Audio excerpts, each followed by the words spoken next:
সরকার হাসিনাকে ফেরত আনুক, শুটার ফয়সালে তো চুনোপুটি নিয়ে আমার লাভটা কি?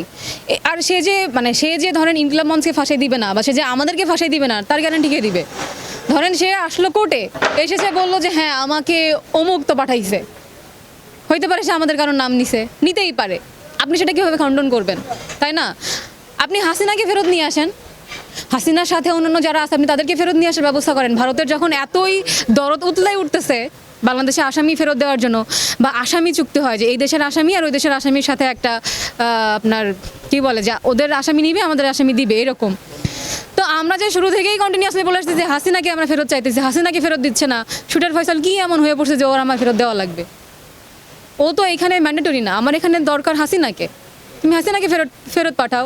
তুমি স্পষ্ট এখানে বলতেছো যে ময়ূক লাফায় যে তার সংবাদে যে বলে যে হাসিনাকে আমি ফেরত দিব না, এদিকে শুটার ফয়সালকে ফেরত পাঠানোর জন্য লাফায় পড়তেছো। তো এটা তো আমি সরলভাবে দেখতেছি না। নিশ্চয়ই কোনো নেগোসিয়েশন তারা করতেছে, কোনো নেগোসিয়েশনে তারা আসতেছে, এই জন্যই তারা এখন ফেরত পাঠাতে চাচ্ছে। হাদি ভাইকে হত্যা করা হয়েছে এটাও কাকতালীয় না, এটার পিছনে একটা বৃহৎ এজেন্ডা আছে। তারপর শুটার ফয়সালকে যে এখন ঘটা করে সামনে নিয়ে আসছে, এটাও কাকতালীয় না, কোনো কিছু আসলে কাকতালীয় না।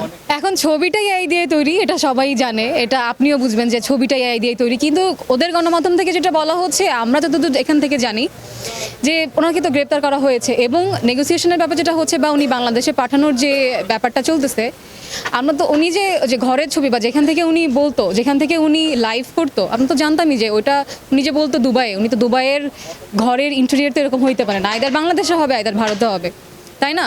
তাহলে উনি শুরু থেকেই ওখানে ছিল।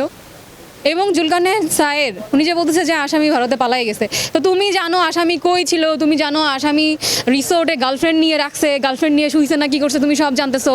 তুমি জানতেছো আসামি এই ট্রেন দিয়ে ভারতে পাচার হয়ে গেছে, তুমি এটা জানো না যে এর পিছনে কারা জড়িত আছে? এটা কি মানা যায়? এটা তো কোনোভাবে মানা যায় না।